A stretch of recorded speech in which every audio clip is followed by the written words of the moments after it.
Muy buenas tardes tengan ustedes, queridos colegas. El tema que vamos a ver ahora son trastornos ácido-base. Solo recordarles que el equilibrio ácido-base está relacionado tanto por el sistema renal como por el sistema pulmonar. Lógicamente cada uno de ellos va a tener una característica diferencial, formar los famosos buffer o amortiguadores. Estos me ayudan a tratar de encontrar un equilibrio, a tratar de buscar una homeostasis del proceso. No olvidemos que cuando existe una alteración entre uno u otro van a existir factores que van a conllevar a daños ya sean pulmonares o a daños desde el punto de vista renal. Cada uno de ellos va a ser su característica, pero ahora lo que nos interesa más es conocer esto y ver qué implicancias tienen a nivel del sistema renal.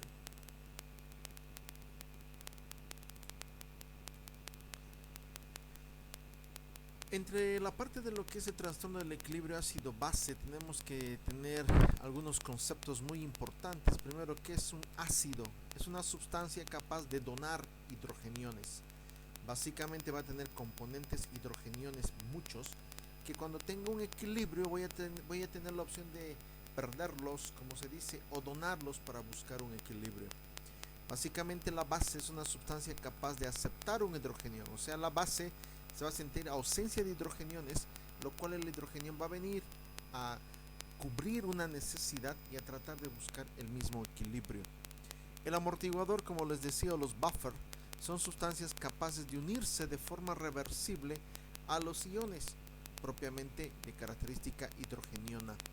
Este amortiguador se va a unir de manera, si vale el término, reversible, o sea, es simplemente alguien que viera regularizar por un determinado periodo de tiempo el desbalance o esta falta de amortiguación que va a tener. Lógicamente el amortiguador, como dice, va a buscar un equilibrio, va a tratar de buscar un sistema, si vale el término, regularizado, y simplemente va a desaparecer o va a dejar de funcionar. El equilibrio ácido-base mantiene una concentración de hidrogeniones normales, que más o menos hay unas 20 veces más bicarbonatos que componentes externos, o sea, simplemente voy a tener mayor necesidad, funcionamiento de uno o de otro. El equilibrio ácido-base es de vital importancia, perdón.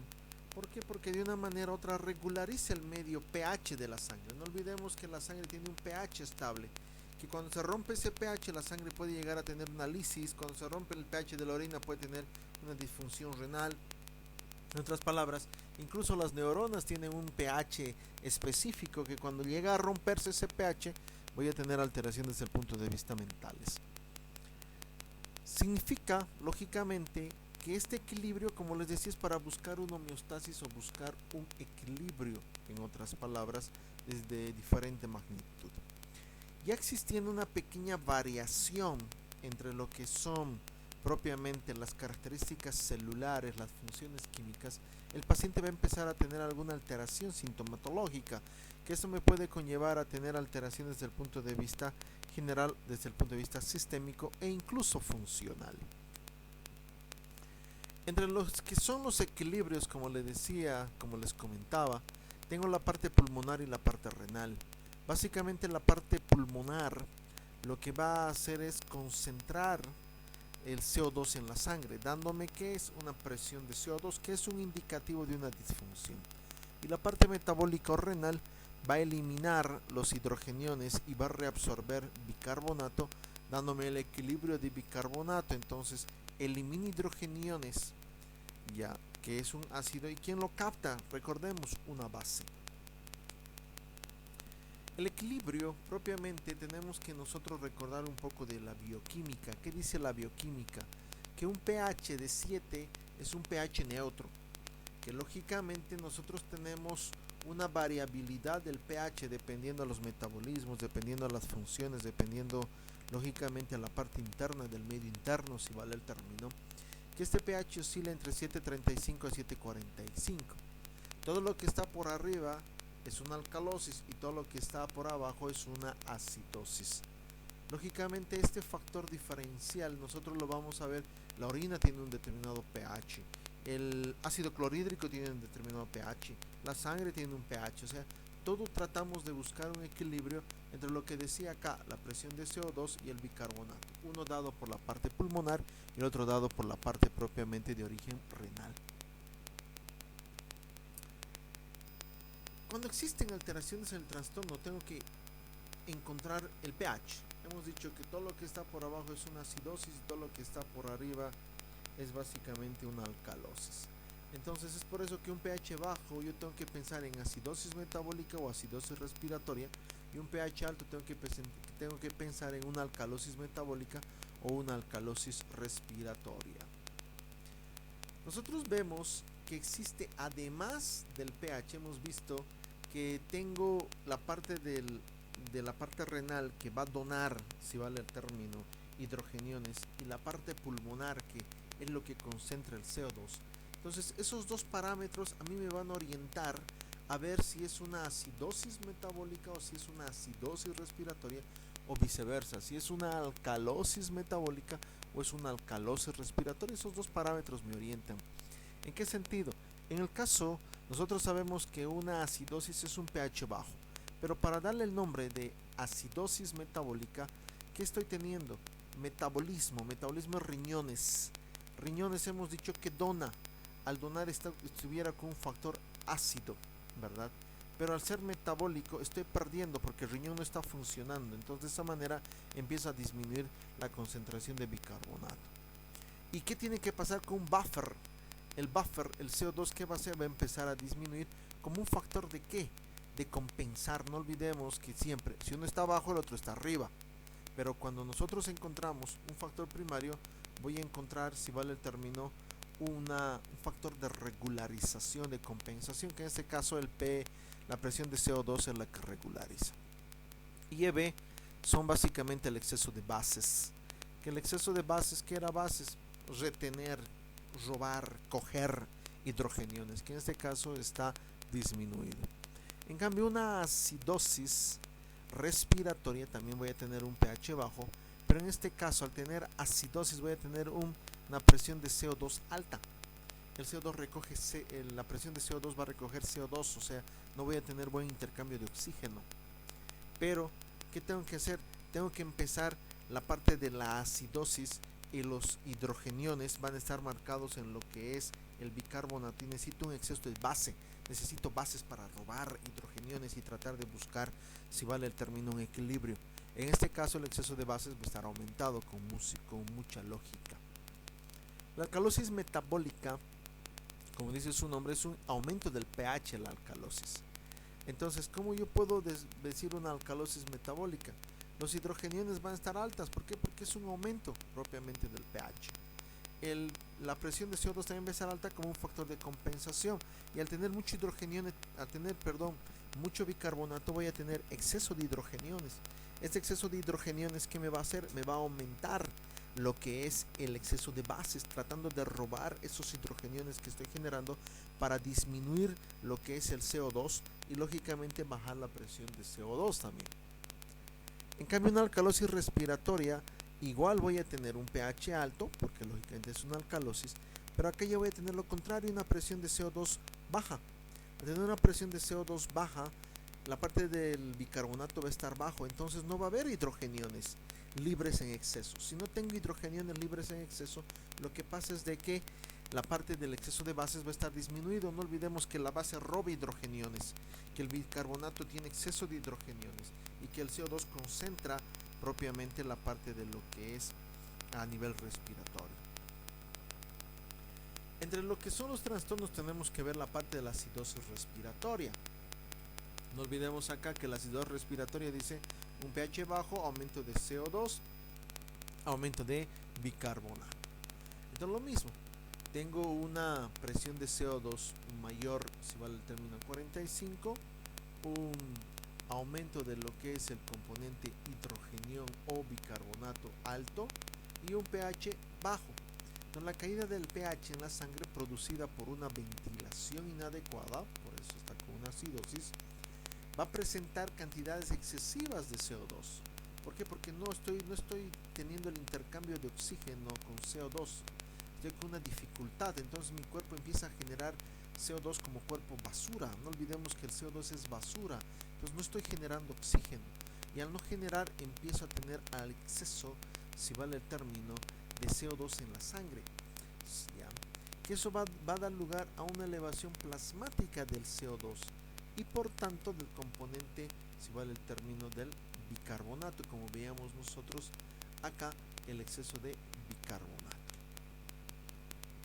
En una acidosis respiratoria, que es lo que estamos viendo, cuando ya no estoy ventilando bien, tengo exceso de CO2, si quieren denominarlo, las causas es un deterioro en la ventilación, o sea, algo no está permitiendo el buen intercambio de oxígeno. Yo puedo tener alteraciones, qué sé yo, bronquiales, alteraciones neumónicas, alteraciones asmáticas, algo no me está permitiendo el intercambio. Y lógicamente ese intercambio de gases se encuentra alterado, tanto el CO2 como del oxígeno se encuentra totalmente alterado. Existe una disminución del estímulo respiratorio, el paciente empieza a tener alteraciones ya a nivel del centro de la respiración, que no olvidemos se encuentra en la protuberancia, y de esa manera el paciente pues empieza a tener, si vale el término, disneas, apneas, taquipneas, polipneas, otro síntoma totalmente diferente. Y hay una inhalación de CO2, el paciente empieza a tener factores propiamente de intoxicación por CO2. Entre esos síntomas habituales de una acidosis respiratoria vamos a tener lo que es una cefalea, una confusión, una irritabilidad, una ansiedad, asterexis, que es un movimiento fino de las manos, delirio propiamente conductual, somnolencia, taquicardia, sudoración, hipotensión. Como ustedes, todo está alterado, como ustedes han visto, simplemente por alteraciones entre lo que es la presión parcial de CO2 y lo que es la parte del bicarbonato.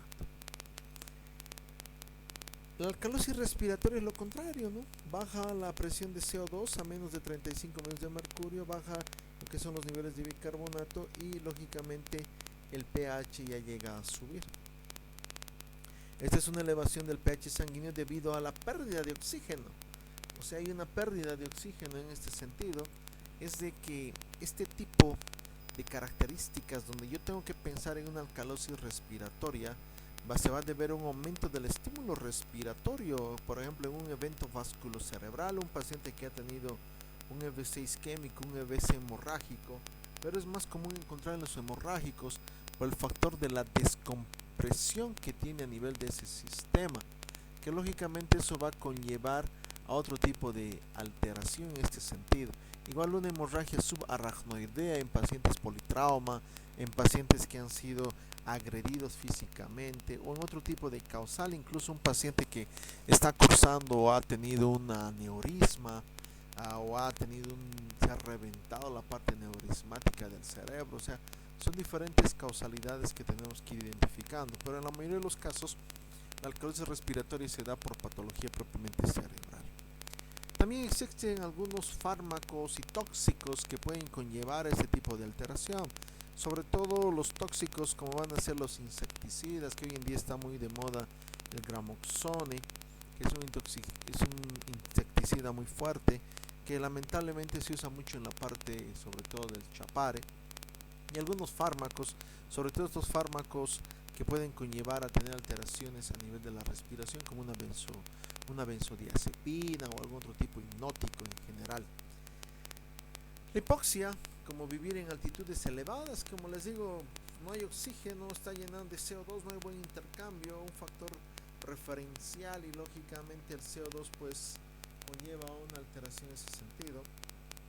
O la parte de psiquiatría, o sea, un paciente que tiene una alcalosis respiratoria son las personas que vienen a la emergencia refiriendo adormecimiento de las manos, alteraciones propiamente a nivel de lo que son los reflejos osteotendinosos, con antecedente previo de haber renegado, haberse puesto ansioso, haberse puesto preocupado, etcétera, etcétera, que lógicamente eso tendríamos que tratar de hacer algún tipo de factor diferencial.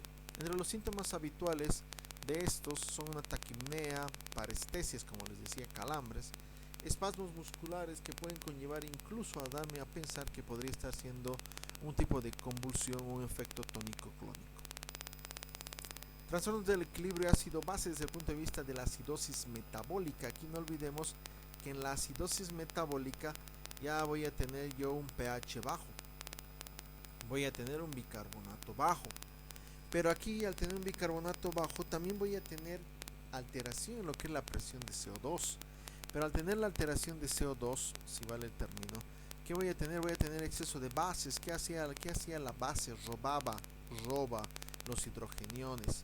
Entonces, de una manera u otra, al tener un bicarbonato bajo, ¿qué creen que va a pasar con el cuerpo? Va a empezar a generar mayor factor de estímulo para generar más hidrogeniones.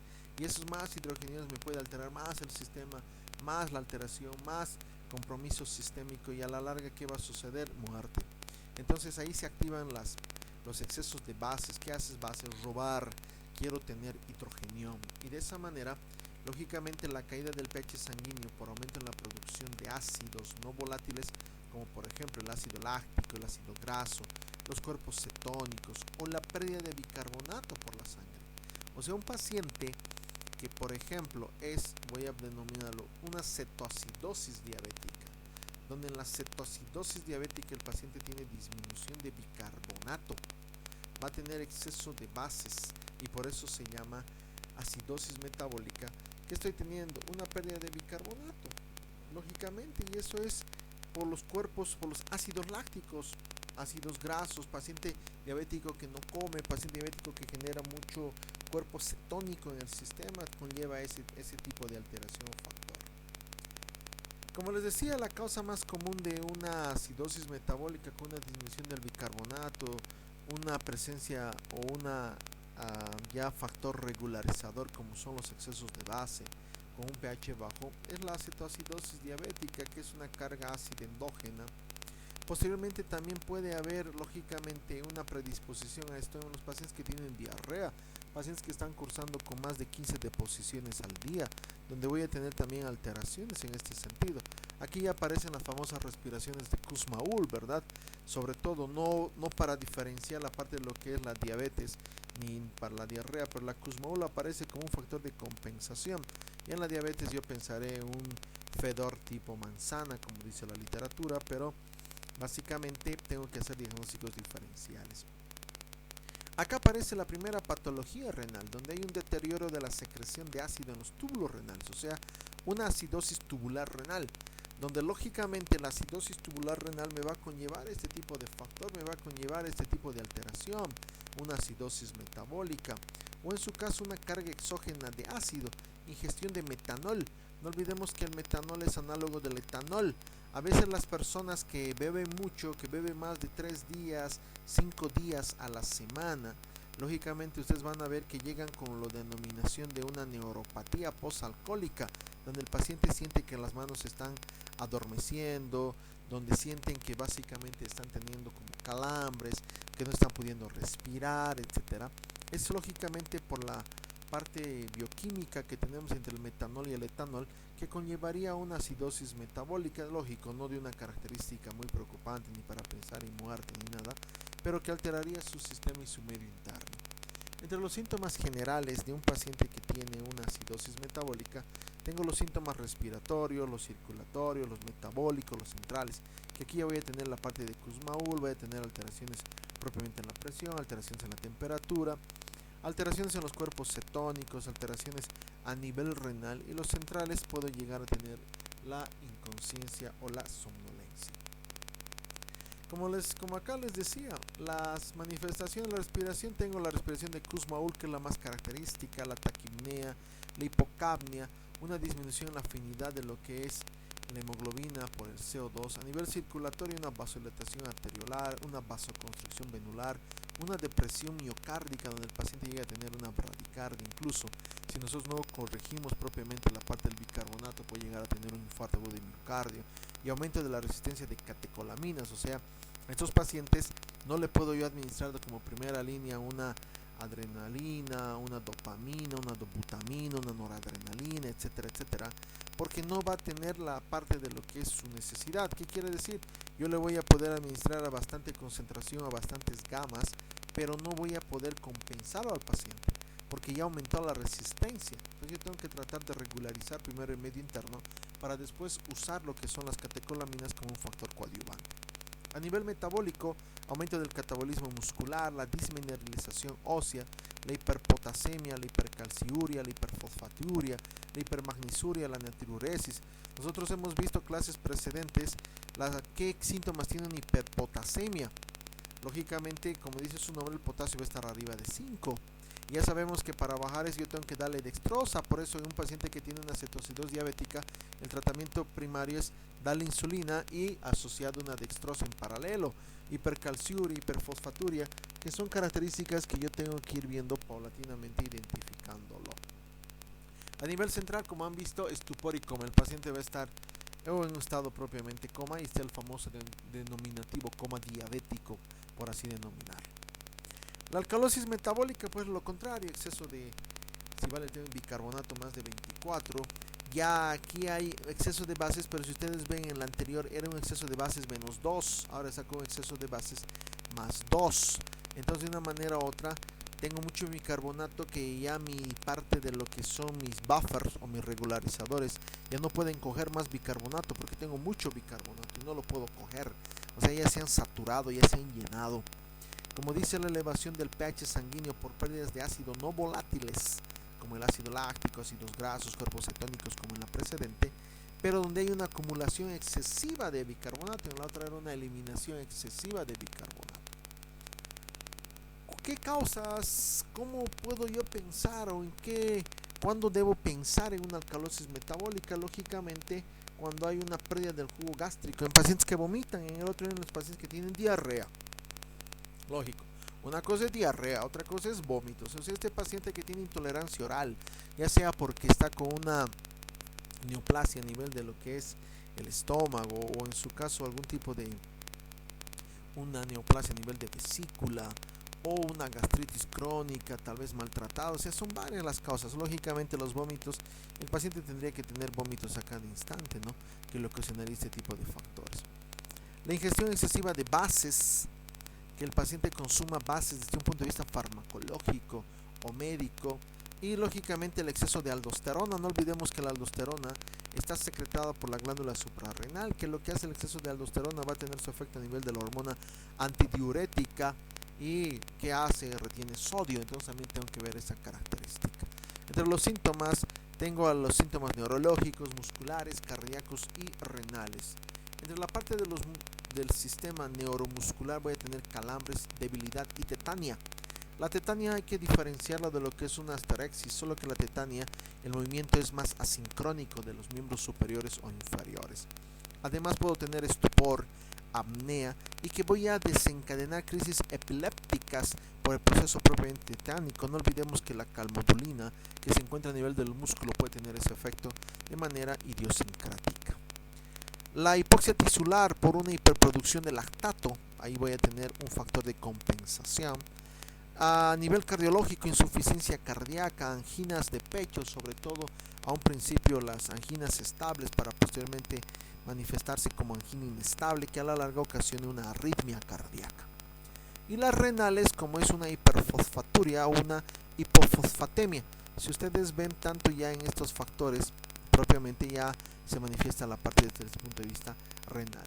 Y sabemos cuáles son las causas y cómo tratar una hipofosfatemia y una hiperfosfaturia de igual manera. Pero como les digo, esto tiene que compensarse, y lógicamente se compensa para tratar de regularizar el pH, porque el pH, si se altera, van a haber factores mediadores entre lo que es el bicarbonato, la presión de CO2. De esa manera el equilibrio tiene que restablecerse, y hasta la corrección con un tratamiento médico, que el tratamiento no va a ir a buscar la restitución del pH, la restitución propiamente, si vale el término, del bicarbonato, de la presión de CO2. Esos son tratamientos paliativos. Lo que nosotros como médicos tenemos que buscar son la causa de por qué el paciente ha tenido elevación de bicarbonato, disminución del bicarbonato, elevación de la presión de CO2, disminución de la presión de CO2. ¿Para qué? Para tratar la causa y de que el sistema se regularice de manera normal o sola.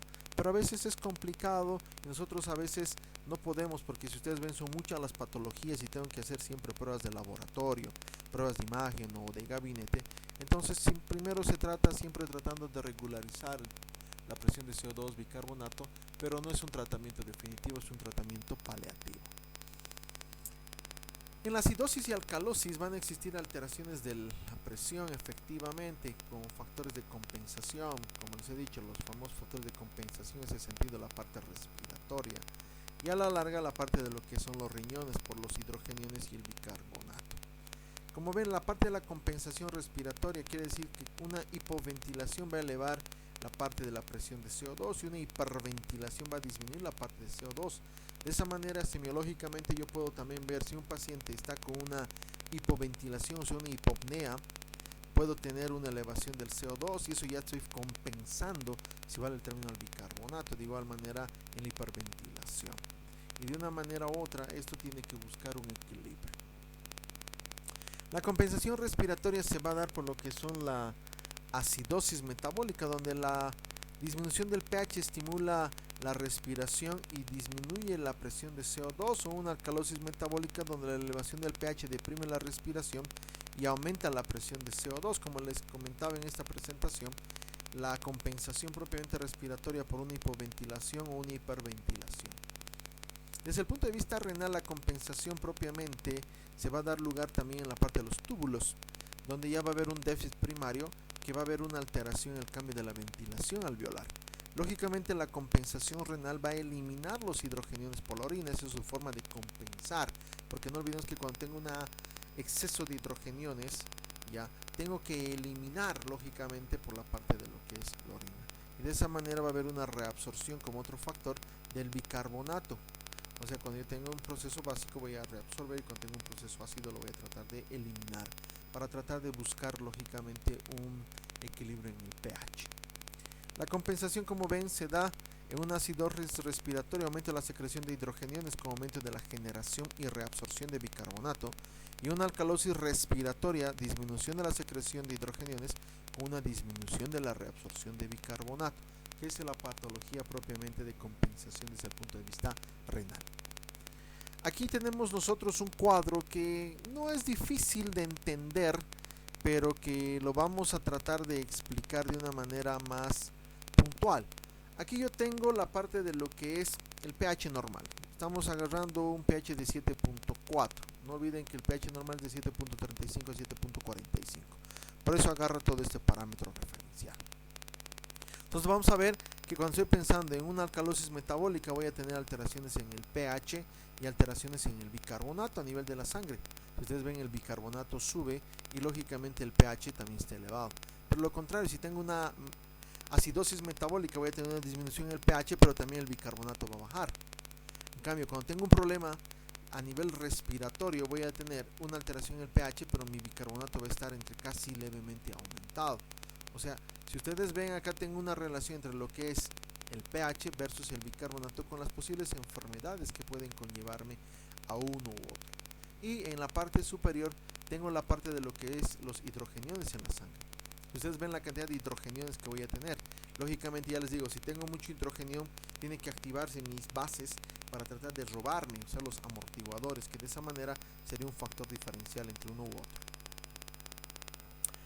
Como ustedes ven acá, tengo un pH menos de 7.35 como una acidosis y tengo una presión de CO2 más de 45, donde voy a tener una acidosis propiamente respiratoria, con el exceso de bases propiamente más 3 o menos 3. Más 3 una acidosis respiratoria con compensación parcial, menos 3 una acidosis mixta. Pero si voy a encontrar un pH menos de 7.35, si es una acidosis con un exceso de bases menos de 3, como ven acá, menos de 3, y es una acidosis metabólica, pero una presión parcial de CO2 más de 45, acidosis mixta, y menos de 35, una acidosis metabólica parcialmente compensada. Lo mismo sucede al contrario, tengo un pH de 7.35 a 7.45, que es normal, pero vean ustedes las alteraciones acá de la presión de CO2 menos de 35 por un exceso de bases menos de 3, alcalosis respiratoria totalmente compensada, más de 45 con un exceso de bases más de 3, lo que es una acidosis respiratoria totalmente compensada, un exceso de bases menos de 3 con una presión de CO2 menos de 35, acidosis metabólica totalmente compensada, un exceso de bases más de 3 con una presión de CO2 más de 45, alcalosis metabólica totalmente compensada, y un factor, un pH normal con una presión de CO2 entre 35 y 45, con un exceso de bases entre menos 3 a más 3, sin trastorno al momento. Entonces, esto es lo que nosotros tendríamos que buscar en características propiamente habituales. Pero acá tengo un pH de 7,45 cuando ya estoy en una alcalosis. El pH de 7,45 más de 7,45 con una presión de CO2 menos de 35 da a pensar en una alcalosis respiratoria. Si hay presencia de exceso de bases menos de 3, una alcalosis respiratoria compensada parcialmente. Un exceso de bases más de 3, alcalosis mixta. Un pH más de 4,5 es una alcalosis con un exceso de bases más de 3, una alcalosis metabólica que se manifiesta por una presión de CO2 menos de 35, alcalosis mixta, más de 45, alcalosis metabólica con compensación parcial. Eso es todo. Si tienen alguna duda, pues me la hacen saber por partes digitales o en su caso de alguna manera propiamente verbal. Gracias, un saludo, hasta luego.